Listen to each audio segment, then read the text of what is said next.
तो कभी सोचा है कि हम मतलब इंसान कोई भी चीज़ सीखते कैसे हैं? साइकिल चलाना हो, कोई नई भाषा सीखनी हो या बस ये जानना हो कि चाय में कितनी चीनी डालनी है, ये सब एक बहुत ही कमाल की प्रोसेस का हिस्सा है। इसी प्रोसेस को अधिगम या सीखना कहते हैं। आज हम इसी दिलचस्प दुनिया में गोता लगाने वाले हैं। अच्छा, सोचिए जरा। याद है वो दिन जब पहली बार साइकिल पर बैलेंस बना था? या वो पहली बार जब पता चला था कि गर्म चीज को छूने से हाथ जल जाता है? ये सारे जो अनुभव है ना, यही तो सीखने की असली मिसाल है। एक ऐसी प्रोसेस जो हमें हर पल, हर दिन एक नया आकार देती है और इस दुनिया को समझने में हमारी मदद करती है। अगर बिल्कुल आसान भाषा में कहें तो सीखना मतलब हमारे एक्सपीरियंसेस की वजह से हमारे बर्ताव में आया एक परमानेंट चेंज है। देखिए, यहाँ परमानेंट शब्द बहुत जरूरी है। ये कोई 2 मिनट का बदलाव नहीं है, बल्कि ये वो बदलाव है जो हमारे साथ टिकता है और हम आगे कैसे काम करेंगे उस पर असर डालता है। तो इस सफर में हम क्या क्या जानने वाले हैं? सबसे पहले तो हम देखेंगे कि सीखना असल में है क्या। फिर हम मिलेंगे पावलोव और उनके मशहूर कुत्तों से, उसके बाद स्किनर के स्मार्ट चूहों से, और फिर ये भी जानेंगे कि सिर्फ दूसरों को देखकर ही हम कितना कुछ सीख जाते हैं। और आखिर में हम दिमाग के अंदर भी झांकेंगे। तो तैयार हैं? तो हमारी कहानी शुरू होती है रूस के एक साइंटिस्ट इवान पावलोव से। उन्होंने हमें क्लासिकल कंडीशनिंग का सिद्धांत दिया। ये सिद्धांत इस बारे में है कि हमारा दिमाग दो अलग अलग चीजों के बीच कनेक्शन या कहें कि जुड़ाव कैसे बना लेता है। और उन्होंने ये बात कुत्तों पर किए गए एक बड़े ही सिंपल लेकिन शानदार एक्सपेरिमेंट से साबित कर दी। अच्छा, तो यहाँ देखिए हो क्या रहा है। शुरू में कुत्ते को खाना दिखाते हैं और जाहिर है उसके मुंह में पानी आ जाता है, ये तो नेचुरल है। पर घंटी बजने से उसे कोई फर्क नहीं पड़ता। अब आता है ट्विस्ट। पावलोव ने खाना देने से ठीक पहले घंटी बजाना शुरू कर दिया। ऐसा बार बार किया गया। और फिर जानते हैं क्या हुआ? कुछ समय बाद कुत्ता सिर्फ घंटी की आवाज सुनकर ही लार टपकाने लगा, भले ही खाना सामने हो ही ना। अब जरा इसे साइकोलॉजी की भाषा में समझते हैं। पर घबराइए नहीं, ये बहुत आसान है। देखिए, खाना एक अनकंडीशन्ड स्टिमुलस है। मतलब उसे देखकर लार आना एक नेचुरल अनकंडीशन्ड रिस्पॉन्स है। घंटी पहले न्यूट्रल थी, उसका कोई मतलब नहीं था। पर जब घंटी को बार बार खाने के साथ जोड़ा गया तो घंटी बन गई कंडीशन्ड स्टिमुलस। और अब घंटी को सुनकर जो लार आ रही है वो है कंडीशन्ड रिस्पॉन्स। सिंपल।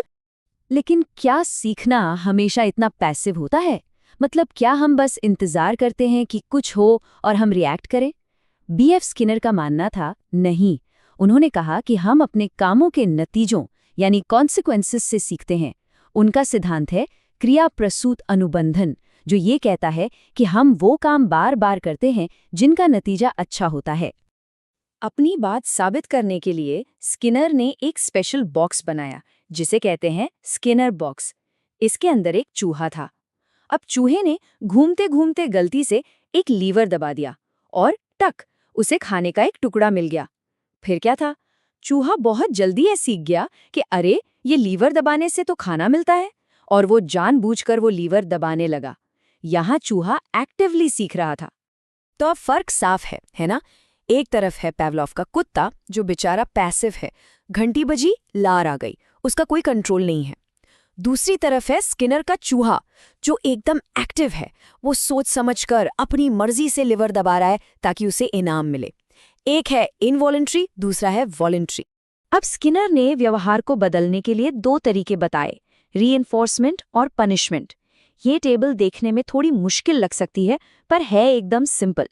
रीइंफोर्समेंट का मतलब है किसी व्यवहार को मजबूत करना, और पनिशमेंट का मतलब है उसे कमजोर करना। जब हम कुछ अच्छा जोड़ते हैं तो वो है पॉजिटिव रीइंफोर्समेंट, और जब कुछ बुरा हटा लेते हैं तो वो है नेगेटिव रीइंफोर्समेंट। दोनों ही केस में व्यवहार बढ़ता है। पनिशमेंट इसका ठीक उल्टा है। अच्छा, अब तक हमने देखा कि सीखने के लिए हमें या तो किसी चीज को जोड़ना पड़ता है या फिर हमें खुद कोई काम करके उसका नतीजा देखना होता है। पर क्या सीखने के लिए सब कुछ खुद करना जरूरी है? अल्बर्ट बेंडूरा ने कहा, बिल्कुल नहीं। उन्होंने सामाजिक अधिगम का सिद्धांत दिया। मतलब हम सिर्फ दूसरों को देखकर, उनकी नकल करके भी बहुत कुछ सीख सकते हैं। और इसे साबित करने के लिए बेंड्यूरा ने एक बहुत ही फेमस एक्सपेरिमेंट किया जिसे बोबो डॉल एक्सपेरिमेंट कहते हैं। इसमें बच्चों को एक वीडियो दिखाया गया जिसमें एक बड़ा आदमी एक खिलौने, एक डॉल के साथ बहुत आक्रामक बर्ताव कर रहा था, उसे मार रहा था। बाद में जब उन बच्चों को उसी डॉल के साथ एक कमरे में अकेला छोड़ा गया तो बच्चों ने भी हूबहू वही किया जो उन्होंने वीडियो में देखा था। तो ये एक्सपेरिमेंट हमें बताता है कि सीखना एक सोशल एक्टिविटी भी है। और मज़ेदार बात यह है कि हम सिर्फ बंदर की तरह नकल नहीं करते, हम ये भी देखते हैं कि सामने वाले को उसके काम का क्या नतीजा मिला। अगर उसे इनाम मिला तो हम भी वो काम करना चाहेंगे, और अगर उसे सज़ा मिली तो हम उस काम से दूर रहेंगे। चलिए अब थोड़ा और अंदर चलते हैं, हमारे दिमाग के अंदर। अब तक हमने जो भी सीखने के तरीके देखे वो बाहर से दिखते थे, पर क्या सीखना हमेशा दिखाई देता है? संज्ञानात्मक अधिगम कहता है कि नहीं, बहुत सारी लर्निंग तो हमारे दिमाग के अंदर ही अंदर होती रहती है, चुपचाप। इसी का एक बहुत दिलचस्प प्रकार है अव्यक्त अधिगम या लेटेंट लर्निंग। ये कुछ ऐसा है जैसे दिमाग में जानकारी सेव तो हो गई है, पर वो फाइल तब तक नहीं खुलती जब तक उसकी जरूरत ना पड़े। मतलब हमने सीख तो लिया है, पर हम उसे तब तक दिखाते नहीं जब तक कोई मजबूत वजह या कोई इनाम ना हो। एडवर्ड टॉलमन ने चूहों पर किए एक एक्सपेरिमेंट से ये बात साबित की।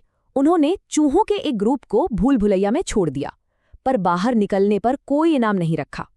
तो चूहे बस यूं ही घूमते रहे, पर असल में घूमते घूमते उन्होंने अपने दिमाग में उस भूल भुलैया का पूरा नक्शा बना लिया था। जैसे ही टॉलमन ने इनाम रखना शुरू किया, इन चूहों ने भूल भुलैया को उतनी ही तेजी से पार कर लिया जितनी तेजी से उन चूहों ने किया था जिन्हें हमेशा इनाम मिलता था। कमाल है ना? अच्छा, संज्ञानात्मक सीखने का एक और मजेदार रूप है सूझ अधिगम या इनसाइट लर्निंग। ये तो हम सबके साथ होता है ना, वो आहा मोमेंट जब आप किसी प्रॉब्लम में फंसे होते हैं और अचानक एकदम से दिमाग की बत्ती जलती है और सॉल्यूशन सामने आ जाता है। बस इसी को इनसाइट लर्निंग कहते हैं। वॉल्फगैंग कोहलर ने सुल्तान नाम के एक चिंपैंजी में ये चीज देखी। सुल्तान के पिंजरे में कुछ केले टांग दिए गए जो उसकी पहुंच से बाहर थे। कुछ पक्षे भी पड़े थे। सुल्तान ने बहुत कोशिश की, पर वो केलों तक नहीं पहुंच पाया। फिर वो एक कोने में जाकर बैठ गया और सोचता रहा, और फिर अचानक उसके दिमाग की बत्ती जली। वो उठा, बक्सों को एक के ऊपर एक रखा, उस पर चढ़ा और केले हासिल कर लिए। ये थी इनसाइट। तो चलिए फटाफट से सब कुछ समेट लेते हैं। हमने सीखने के 4 बड़े सिद्धांत देखे। क्लासिकल कंडीशनिंग यानी 2 चीजों के बीच कनेक्शन बनाना, ऑपरेंट कंडीशनिंग यानी अपने काम के नतीजों से सीखना, सोशल लर्निंग यानी दूसरों को देखकर सीखना, और कॉग्निटिव लर्निंग यानी दिमाग के अंदर होने वाली प्रोसेस जैसे आहा मोमेंट। तो अब जाते जाते एक सवाल, जब भी कोई अपने सीखने के अनुभवों के बारे में सोचे, चाहे वो स्कूल में हो, काम पर हो या जिंदगी में हो, तो इनमें से कौन सा सिद्धांत सबसे ज्यादा काम आता हुआ महसूस होता है? क्या हम सब थोड़ा थोड़ा इन सभी तरीकों से नहीं सीखते? इस पर सोचिएगा जरूर।